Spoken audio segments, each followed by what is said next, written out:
Hello everyone, स्वागत है आप सबका तैयारी वर्ल्ड के इस ऑनलाइन प्लेटफॉर्म पर। दोस्तों, मेरा नाम राकेश कुमार है। पिछले कुछ समय से हम लोग सामान्य अध्ययन की श्रृंखला में पढ़ रहे हैं भूगोल। और भूगोल में यानी ज्योग्राफी की बात करें तो ज्योग्राफी में हम लोग आजकल पढ़ रहे हैं भू आकृति विज्ञान यानी जियोमॉर्फोलॉजी। कुछ लेक्चर हमने जियोमॉर्फोलॉजी का लिया है पिछली कक्षाओं में। 9 लेक्चर हो चुके हैं, आज 10वां लेक्चर है। हम बात करते हैं सबसे पहले कि इन लेक्चर्स में हमें क्या पढ़ना है, इसके बारे में थोड़ी सी चर्चा कर लेते हैं। देखिए, पिछली कक्षा में हमने पढ़ा था महाद्वीपीय प्रवास सिद्धांत के बारे में। इसके बारे में पढ़ा था।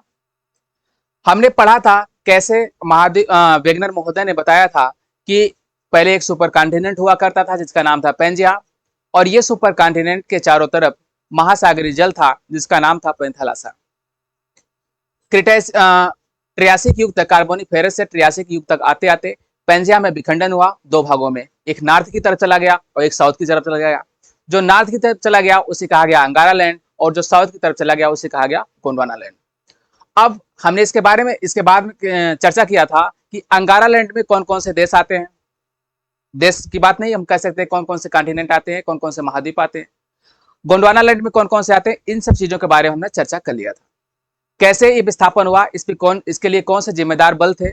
ज्वारी बल के बारे में आपने देखा था, उन्होंने बताया था। इसके अलावा कौन से बल थे, उत्प्लावन बल था। ठीक है, इन सब चीजों के बारे में आप सीख चुके हैं।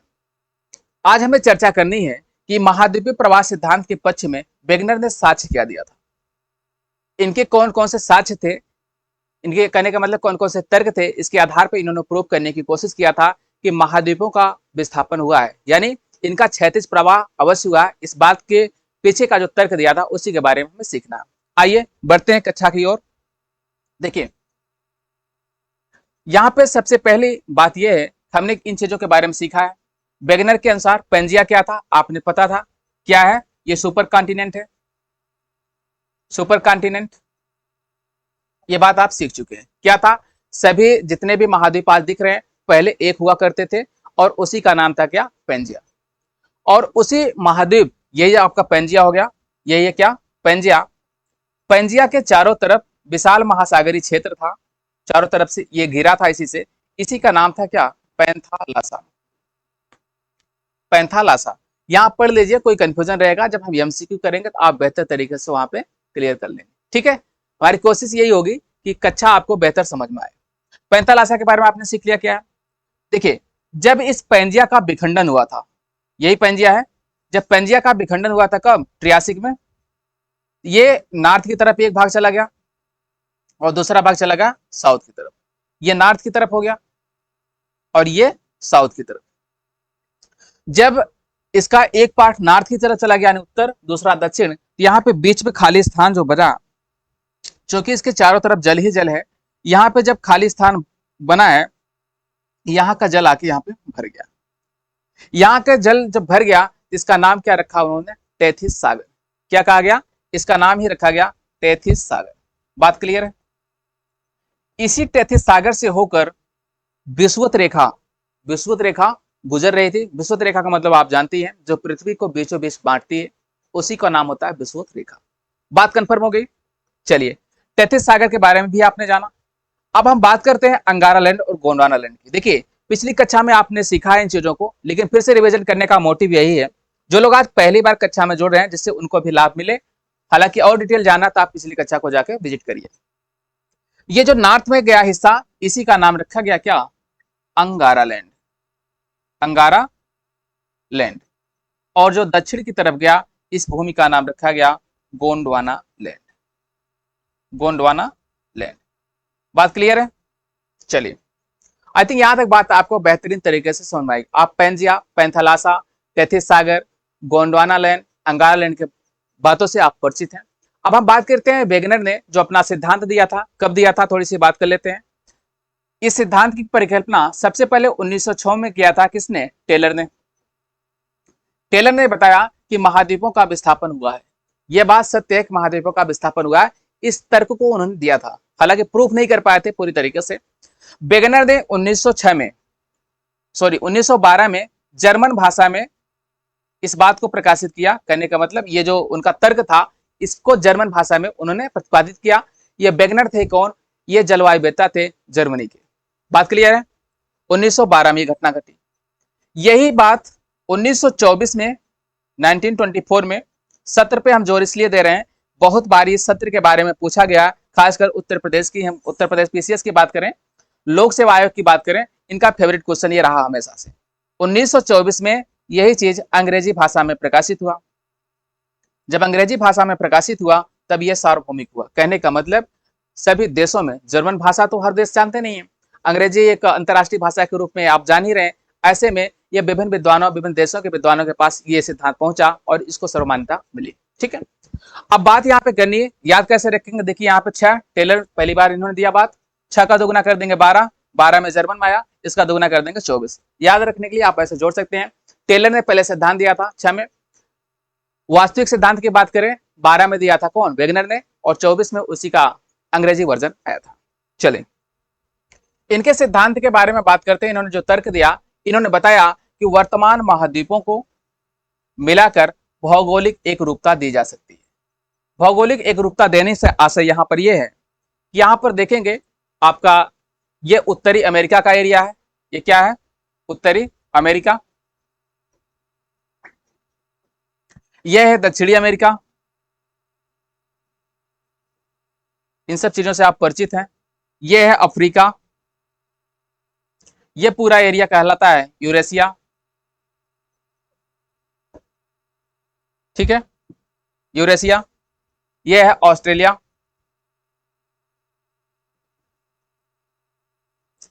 यह है आपका प्रायद्वीपीय भारत, है ना, प्रायद्वीपीय भारत। यहां पे इन चीजों को देखकर, मैप से इन चीजों को देखकर आप एक अनुमान लगा सकते हैं कॉमन सेंस से। अनुमान क्या लगाएंगे, यहां पे देखेंगे जो पूरा मैप है उसको देखने पर यह लग रहा है कि किन्हीं दो महाखंडों को, किन्हीं दो महाद्वीपों को एक साथ लाके फिट किया जा सकता है। जैसे यहां पे देखेंगे, यहां पे एक खाली स्थान है, यहां पे देखिए ये खाली स्थान है, ऐसी ही कुछ संरचना यहां पे भी है। कहने का मतलब इस भाग को उठाकर अगर हम यहां पर ले जाएं तो यहां पे नॉर्थ अमेरिका का मैप ऐसे जो बनेगा, कहने का मतलब ऐसे बनेगा, जो भी है ऐसे, ये इसको इसके साथ में फिट किया जा सकता है। ठीक है, ऐसे आप देखेंगे उत्तरी अमेरिका का ये ग्रीनलैंड वाली एरिया है, इसको और पास लाएंगे, और पास लाएंगे, ये साथ में इसको बैठा जा सकता है। ऐसे उत्तरी अमेरिका को अगर हम प्रवाहित करेंगे कहां पर, ये यूरेशिया वाले भाग में, यूरेशिया और उत्तरी अमेरिका को एक साथ फिट किया जा सकता है। जैसे ये इसके साथ फिट हो गया, ये इसके साथ फिट हो गया, ये इसके साथ फिट हो गया।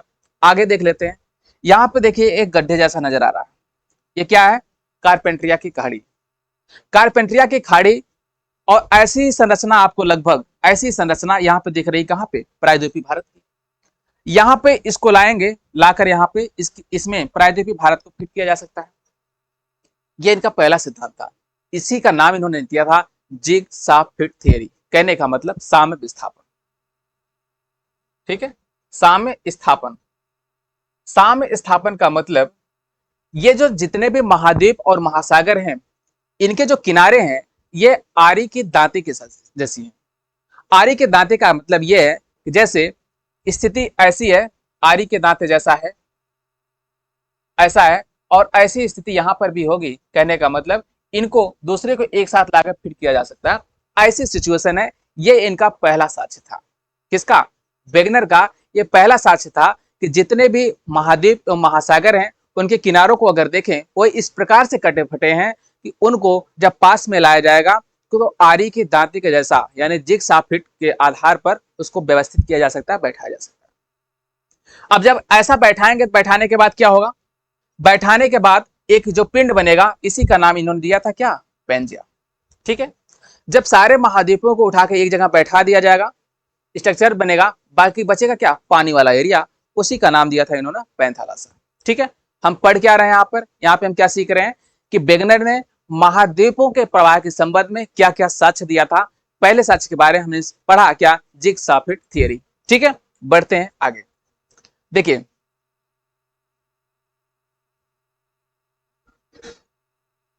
इस बात को आपने देख लिया कि वेगनर ने बताया था कि वर्तमान महाद्वीपों को मिलाकर भौगोलिक एक रूपता दी जा सकती है। महाद्वीपों को ही नहीं बल्कि महासागरों को भी मिलाकर भौगोलिक एक रूपता दी जा सकती है।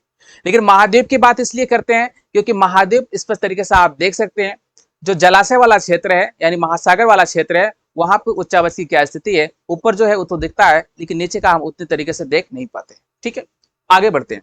एक सवाल आपके मन में आ रहा होगा, इस मैप से हमने कहा कि उत्तरी अमेरिका को यूरेशिया के साथ फिट किया जा सकता है, दक्षिणी अमेरिका को अफ्रीका के साथ, ऑस्ट्रेलिया को इसके साथ, किसके, प्रायद्वीपीय भारत के साथ।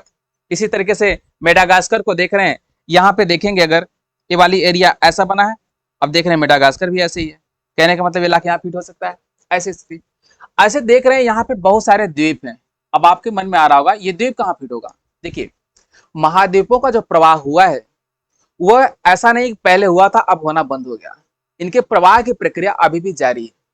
कहने का मतलब इनके बीच की जो डिस्टेंस है, ये जिस दिशा में प्रवाहित हुए थे, जो उत्तर में गया था वो उत्तर की तरफ बढ़ता जा रहा, ये सब पश्चिम में गए थे। जैसे अगर हम बात करें नॉर्थ अमेरिका और साउथ अमेरिका की, जो दोनों अमेरिका है ये पश्चिम की तरफ मूव किए थे, पश्चिम की तरफ अभी भी मूव कर रहे हैं।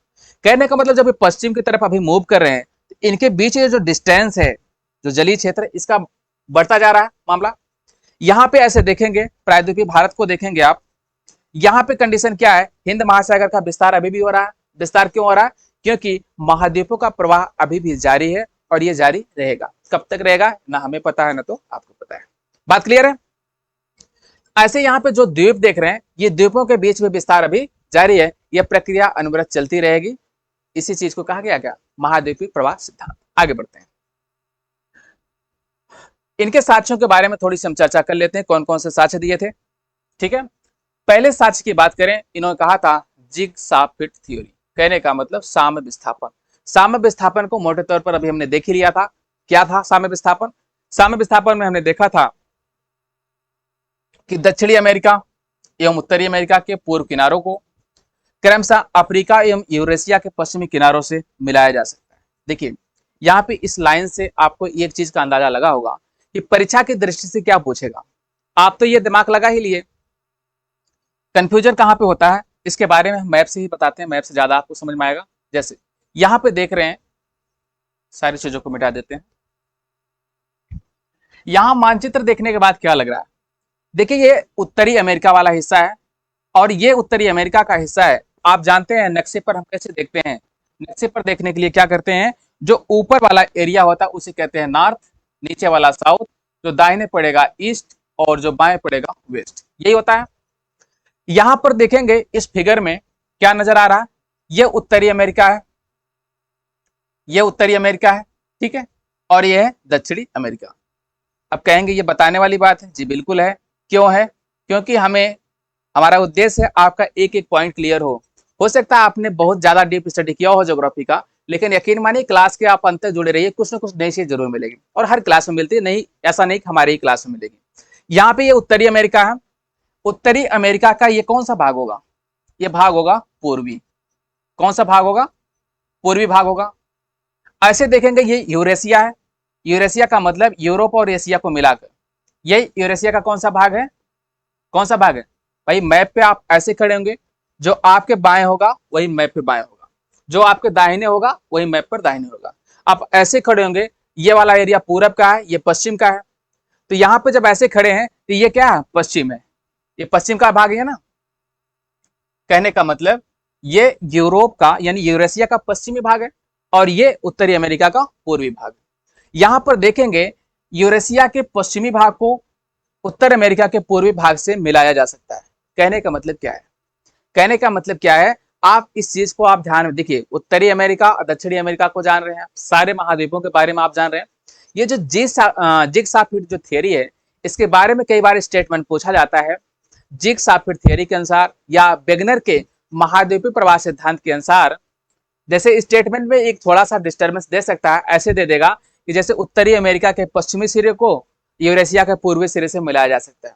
तो कंफ्यूजन में आप नहीं पड़िएगा, कंफ्यूजन में आपको इसलिए नहीं पड़ना है, ये पूर्वी पश्चिमी जो कहा गया उल्टा कहा गया, उत्तरी अमेरिका का पूर्वी सिरा और यूरेशिया का पश्चिमी सिरा, ये दिमाग में आप बैठाइएगा।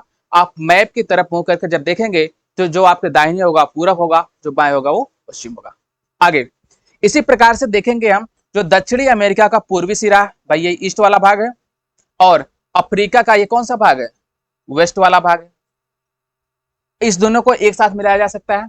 इसी तरीके से आप देखेंगे ये इसका कौन सा भाग है, दक्षिणी भाग, ये साउथ वाला भाग है किसका, प्रायद्वीपीय भारत का, और ये नॉर्थ वाला भाग किसके, ऑस्ट्रेलिया का, या कह सकते हैं कार्पेंट्रिया की खाड़ी का। बात क्लियर है। ऐसे मेडागास्कर के बारे में आप देख सकते हैं, मेडागास्कर को भी ऐसे फिट किया जा सकता है। इन चीजों के बारे में आप जानते हैं। बस आपको यहाँ पे हमारा बताने का उद्देश्य यह है कि आप ये जानते रहिए किसका कौन सा सिरा, किसका पूर्वी सिरा पश्चिमी से मिल रहा है, किसका उत्तरी दक्षिणी से मिल रहा है, इस बारे में आप जानते रहिए।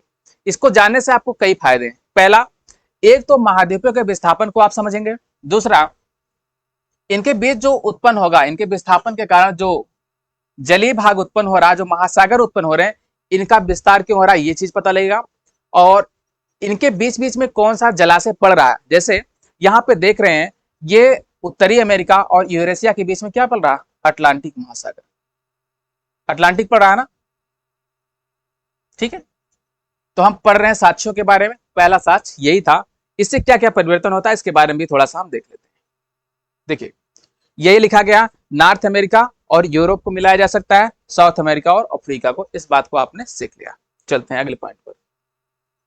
दूसरा तर्क इन्होंने दिया था भूगर्भीय प्रमाणों के आधार पर। देखिए जब भूगर्भीय प्रमाणों की बात कर रहे हैं तो भूगर्भीय प्रमाणों में क्या आता है, हम चट्टानों के बारे में बात कर लेते हैं कि अगर किसी एक महाद्वीप के चट्टान की विशेषता दूसरे महाद्वीप से मिल रही, कहने का मतलब ये कह सकते हैं कि अतीत में कभी ऐसा हुआ था कि दोनों एक ही चट्टान थे, कहने का मतलब एक ही महाद्वीप हुआ करते थे। जैसे यहां पर देखिए लिखा क्या है, ब्राजील, अफ्रीका, प्रायद्वीपीय भारत और ऑस्ट्रेलिया के चट्टानों में समरूपता है। अब चट्टानों की समरूपता से क्या आशय है, चट्टानों की समरूपता से आशय यही है, इससे यही लग रहा है, देखिए जैसे मैप को जब आप देखेंगे, हमने यहाँ पे बात क्या किया, बात हमने यही किया कि ब्राजील, ब्राजील नजर आ रहा, ब्राजील, ऑस्ट्रेलिया, प्रायद्वीपीय भारत, इन सबके चट्टानों में विशेषता यह स्पष्ट कर रही है कि अतीत में कभी एक ही महाद्वीप हुआ करते थे। और वो कौन सा महाद्वीप था, महाद्वीप का कौन सा भाग था, वही था आपका गोंडवाना लैंड।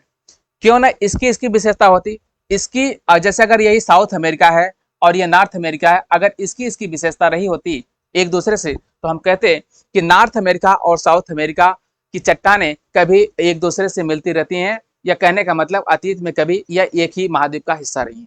पर ऐसा नहीं है, जिसकी जिसकी चट्टानों की विशेषताएं मिल रही उसी के आधार पर उन्होंने अध्ययन किया और बताया कि भूगर्भीय साक्ष्यों के आधार पर भी हम कह सकते हैं कि महाद्वीपों का विस्थापन हुआ था। बताने का उद्देश्य क्या था, बताने का उद्देश्य यही है भूगर्भीय चट्टानों के बारे में कि कभी न कभी यह एक ही सुपर कॉन्टिनेंट हुआ करते थे, इनका विस्थापन होने के बाद ये अलग अलग हुए हैं। ठीक है, आई थिंक बात यहां पे आपको खूब बढ़िया से समझ में आई होगी। चलिए दूसरा पॉइंट क्या दिया इन्होंने, जो हर्सिनियन, दूसरा पॉइंट इन्होंने दिया हर्सिनियन एवं कैलिडोनियन पर्वत क्रमों में समानता है। अब देखिए प्रश्न आपके मन में आ रहा होगा कि हर्सिनियन क्या है और कैलिडोनियन क्या है। हम जब पर्वत की उत्पत्ति के बारे में पढ़ेंगे, चट्टानों के बारे में पढ़ेंगे, और उससे पहले की बात करें जब हम भूगर्भिक समय सारणी के बारे में पढ़ेंगे, भूगर्भिक समय सारणी के बारे में पढ़ेंगे, इन सब चीजों के बारे में आप खूब बेहतरीन तरीके से जानेंगे।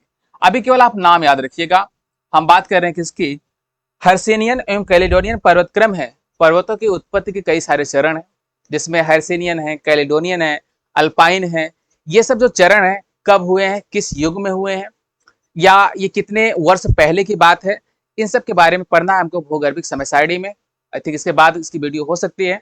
ठीक है, अभी आप जानिए कि इन पर्वतों के क्रमों में समानता है, कहने का मतलब जहां जहां पर हर्सिनियन क्रम के पर्वत हैं, जहां जहां पर कैलिडोनियन क्रम के पर्वत हैं, हर्सिनियन के हर्सिनियन से समानता है, कैलिडोनियन के कैलिडोनियन से। इससे यही स्पष्ट होता है कि कभी अतीत में एक ही कॉन्टिनेंट हुआ करते थे। ठीक है, और ये अब क्या है, विस्थापित हो गए हैं, अब क्या है, फैल गए हैं क्षैतिज रूप से। ठीक, आगे इन्होंने एक साथ छोड़ दिया, क्या, सोने के निक्षेप के बारे में बात करें, प्रक्षेप नहीं है, सोने के निक्षेप के बात करें, ये घाना में पाए जाते हैं। अभी देखते हैं हम घाना कहाँ है, घाना में पाए जाते हैं, परंतु स्वर्ण युक्त मूलभूत चट्टानें ब्राजील में पाई जाती है। देखिए स्थिति क्या है, जैसे ये मान लीजिए, जैसे ये कोई भाग है, ठीक, ये कोई भाग है और यहां पर हम मान लेते हैं इस पूरी एरिया में जो मैंने तिरछा बनाया है, इस एरिया में मान लीजिए सोना मिलता है। ठीक, सोना मिलता है और कंडीशन ये बन गई कि यहां से इस लाइन को देखिए, इस लाइन से किसी तरीके से विभाजन हो गया। विभाजन होने का मतलब ये इधर चला गया और ये इधर चला गया। तो क्या होगा, ये अगर ये दोनों फैलते जा रहे हैं, ऐसे फैलते जा रहे हैं, कहने के मतलब यहाँ पर यह स्थिति है और यहाँ पर यह स्थिति है। यहाँ पर दोनों चट्टानों को देखेंगे, यहाँ पे दोनों पे सोना मिल रहा है। इससे क्या स्पष्ट है, इससे यही स्पष्ट हो रहा है कि कभी एक दूसरे के साथ हुआ करते थे। यही स्थिति है कहां पर, घाना में पाए जाते हैं क्या, स्वर्ण निक्षेप, जबकि वर्तमान में वहां पे किसी प्रकार की ऐसी चट्टान नहीं है जहां पे सोना मिलता हो।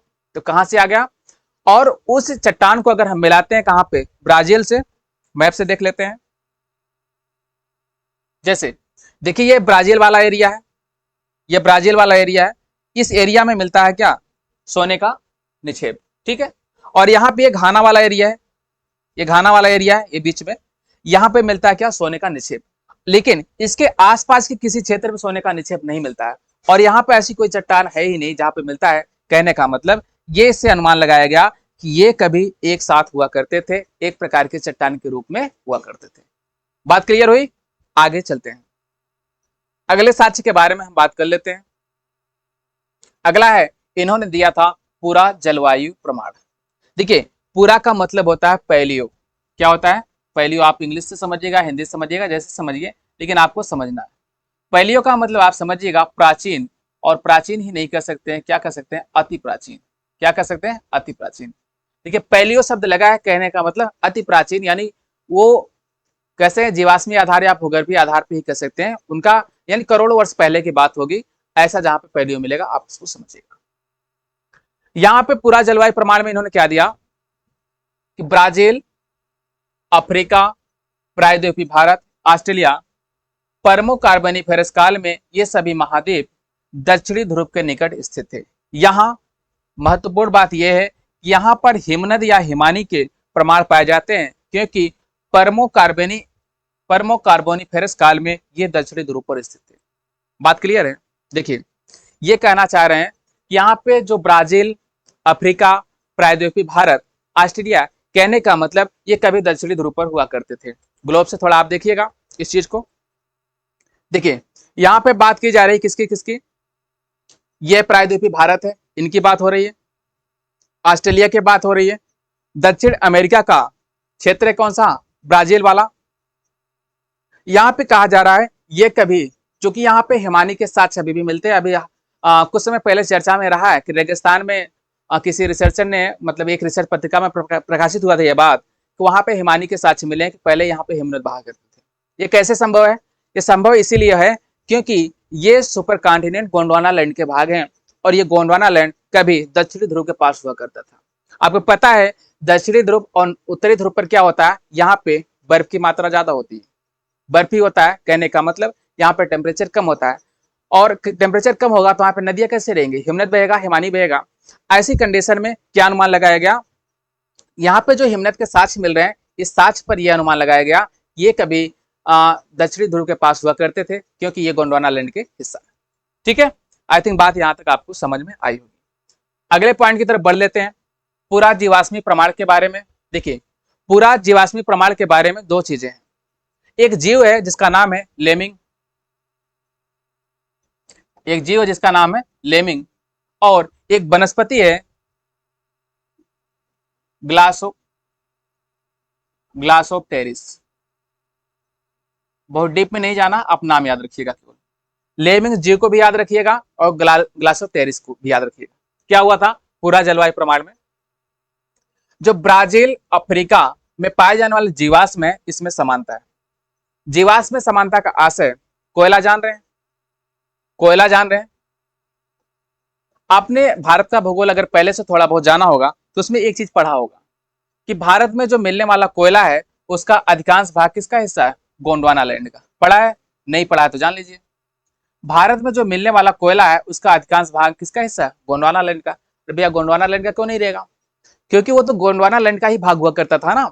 उसी आधार पर यहाँ पे क्या दिया था अभी कि ब्राजील, अफ्रीका और ऑस्ट्रेलिया में जो मिलने वाले जीवाश्म है, वो चाहे जीवाश्म ईंधन की बात करें, एक वनस्पति है, जैसे यहाँ का जो कोयला निकाला गया, ऑस्ट्रेलिया का कोयला निकाला गया, अफ्रीका के इस एरिया का कोयला, इनके कोयला में समानता रही, वो किसी एक ही वनस्पति से बने हैं, उसका नाम है ग्लास ऑफ टेरिस।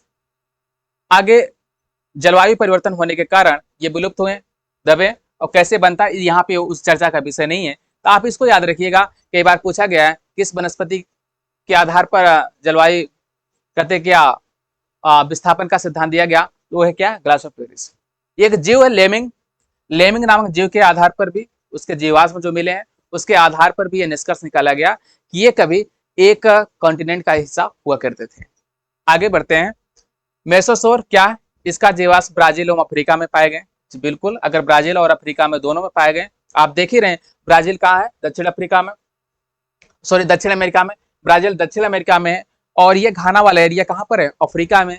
वहां पे सोने के निक्षेप के बारे में भी देखा आपने, वो मिल रहा। कहने का मतलब इन्हीं समानताओं के आधार पर क्या कहा गया, ये कभी एक ही महाद्वीप के हिस्सा हुआ करते थे। इनका कालांतर में क्षैतिज प्रवाह हुआ, विस्थापन हुआ। इसी को प्रूव किया था किसने, बेगर ने अपने सिद्धांत में, जिसका नाम दिया गया महाद्वीपीय विस्थापन सिद्धांत। आगे चलें, आगे देखते हैं चुंबकीय प्रमाण के बारे में थोड़ा सा देख लेते हैं। ये मोस्ट रिसेंट कह सकते हैं इसको, अद्यतन, ये सर्वमान्य है। मान्य तो सभी हैं, पर ये ज्यादा इंपॉर्टेंट हो जाता है। जो चुंबकीय प्रमाण है, ये कैसा चुंबकीय प्रमाण है, ये भी पूरा चुंबकीय। कहने का मतलब अतीत के चुंबकीय प्रमाणों के आधार पर भी यह निष्कर्ष निकाला गया कि अतीत में, यानी बहुत समय पहले, लाखों करोड़ों वर्ष पहले, ये जो महाद्वीप हैं और महासागर हैं, एक ही भूभाग के हिस्सा हुआ करते थे। ठीक है। प्राचीन काल की चट्टानों में मौजूद चुंबकत्व के विश्लेषण से पता चला है कि चट्टानों की वर्तमान स्थिति उत्पत्ति के समय इनकी अवस्थिति से बिल्कुल भिन्न थी। कहने का मतलब उन चट्टानों में जो आज जो स्थिति मिल रही है, किसकी, चुंबकत्व का जो आज गुण मिल रहा है, इससे वो गुण भिन्न था पहले। ठीक है। और पहले की चट्टानों को हम देखें, जैसे बात कर रहे हैं अभी हम ब्राजील की बात कर लें, अफ्रीका की बात करें, प्रायद्वीपीय भारत, ऑस्ट्रेलिया की बात करें, तो इनके चट्टानों का जब अध्ययन किया गया चुंबकीय आधार पर, तो वहां पे देखने को क्या मिला, परिवर्तन रहा। किन चीजों में परिवर्तन रहा, इनके चुंबकीय गुणों में। जो आज है उससे वो भिन्न थे। अगर वो भिन्न और भिन्न वाला देखें तो दोनों बातें सेम मिल रही हैं। बात क्लियर है। यह सर्वाधिक वैज्ञानिक प्रमाण है, इस बात को आप कंठस्थ करिएगा। कहने का मतलब कई बार प्रश्न पूछा गया है कि वेगनर द्वारा स्थापित महाद्वीपीय प्रवाह सिद्धांत में कौन सा सर्वमान्य मत है। यह मत को आप याद रखिएगा, कौन सा, पूरा चुंबकत्व। या कई बार ऐसे प्रश्न पूछा गया है महाद्वीपीय विस्थापन के सिद्धांत में सर्वाधिक वैज्ञानिक प्रमाण क्या है। महाद्वीपीय विस्थापन के सिद्धांत में सर्वाधिक वैज्ञानिक प्रमाण क्या है, तो आप याद रखिएगा पूरा चुंबकत्व। पूरा चुंबकत्व कहीं भी दिखेगा, आप एग्जाम्पल उसका तुरंत आपको सही मार दीजिएगा। पूरा चुंबकत्व नहीं, कई बार ऐसा भी हो सकता है केवल चुंबकत्व मिला हो, यानी मैग्नेटिक फील्ड मिला हो, उसको आप करेक्ट करके आएंगे। ठीक है, ये सर्वाधिक वैज्ञानिक मत है, इसको आप ध्यान रखिएगा। आई थिंक बात आपको यहां तक पूरी समझ में आई होगी। ठीक है, ये यहाँ पे इनके सिद्धांतों के, महाद्वीपीय विस्थापन के जो सिद्धांत है, इसके पक्ष में जो इन्होंने साक्ष्य दिया था, इसके बारे में यहाँ पे चर्चा। ठीक है, अब थोड़ी सी बात हम कर लेते हैं आपके और अपने बारे में। हम अपनी कक्षा के बारे में थोड़ा सा बता देते हैं। देखिए, हमारी कोशिश यही होती है कि हम बेहतर से बेहतर कंटेंट दें। ये देखिए, बार बार कहना हमें शोभा नहीं देता, ना आपको सुनना देगा। ठीक है, हमारी कोशिश क्या होगी कि हमारी कोशिश यही होती है कि आपको बेहतर से बेहतर कंटेंट दें। कहने का मतलब यहाँ से पढ़ने के बाद आपको जिस एग्जाम के लिए आप पढ़ रहे हैं, स्पेशली हम लोक सेवा आयोग के बारे में बात कर रहे हैं, वो चाहे यूपी का हो, एमपी का हो, बिहार, राजस्थान, झारखंड, उत्तराखंड, कहीं का आप पेसीएस की तैयारी कर रहे हैं, आरओ की तैयारी कर रहे हैं, उसके लिए एकदम पर्याप्त मटेरियल देने की पूरी कोशिश कर रहे हैं। यहाँ से पढ़िए, हमारा जो एमसीक्यू का प्रोग्राम उसको ज्वाइन करिए। देखिए, ये 25 से 30 मिनट का क्लास होगा, और ये जो 25 से 30 मिनट का क्लास है, इसमें कम से कम 25 क्वेश्चन निकालेंगे हम। ये जो 25 क्वेश्चन आप हल करेंगे, क्योंकि आपने एक बार क्लास को पढ़ा है, क्लास को पढ़ने के बाद क्या करेंगे, आप 25 क्वेश्चन हल करेंगे एमसीक्यू के रूप में। आज जो भी दिन है, इसके करने का मतलब बृहस्पतिवार से ये शुरू होगा, और ये जो सोमवार, मंगलवार, फिर से बता दे रहे हैं, ये आपने सोमवार, मंगलवार और बुधवार, ये 3 दिन आप जो क्लास पढ़ रहे हैं, इन तीनों क्लासों का हम एमसीक्यू करते हैं कब, बृहस्पतिवार, शुक्रवार और शनिवार। बात क्लियर है। ये 3 दिन एमसीक्यू करते हैं, 1-1 घंटे पूरा करते हैं। यहाँ 25 मिनट पढ़ेंगे, 30 मिनट पढ़ेंगे, लेकिन यहाँ 1-1 घंटे का प्रोग्राम करेंगे, यानी 25 क्वेश्चन कम से कम हल करेंगे। अब 25 मिनट की क्लास में कल्पना करिए, आप 25 मिनट की क्लास में आप 25 क्वेश्चन तैयार कर रहे हैं, इससे बड़ी बात क्या हो सकती है आपके लिए। आपको ये समझना पड़ेगा, अपना भी कॉमन सेंस लगा के। एक दिन बचता है आपका, वो बचता है छुट्टी वाला दिन आपके लिए, लेकिन हमारे लिए नहीं। ये संडे है, और संडे को हम स्टार्ट करते हैं क्या, करंट अफेयर्स का प्रोग्राम। क्या देते हैं, करंट अफेयर्स का प्रोग्राम, ठीक है। और ये भी देते हैं एमसीक्यू के रूप में, ठीक है। अभी हमने पिछली कक्षा कल किया था, आपका बेहतर रिस्पांस रहा था, तो मैं आपसे यही गुजारिश करूंगा कि आप अपने लोगों तक वीडियो को ज्यादा शेयर करिए और लोगों से सब्सक्राइब करवाइए। इसका बेनिफिट आपको और मिलेगा। हमारे पास लोगों की अच्छी एक अच्छा परिवार बन जाएगा, कहने का मतलब ज्यादा लोग हो जाएंगे, तो और जितनी जल्दी आप ऐसा करेंगे उतनी जल्दी हम कोशिश करेंगे कि और विषय को प्रोवाइड करवाएं, क्योंकि हमने प्रॉमिस किया पूरा देने का, तो पूरी कोशिश करेंगे, ठीक है। तो आज की क्लास के लिए बहुत बहुत धन्यवाद। मिलते हैं अगली कक्षा में एक नए टॉपिक के साथ।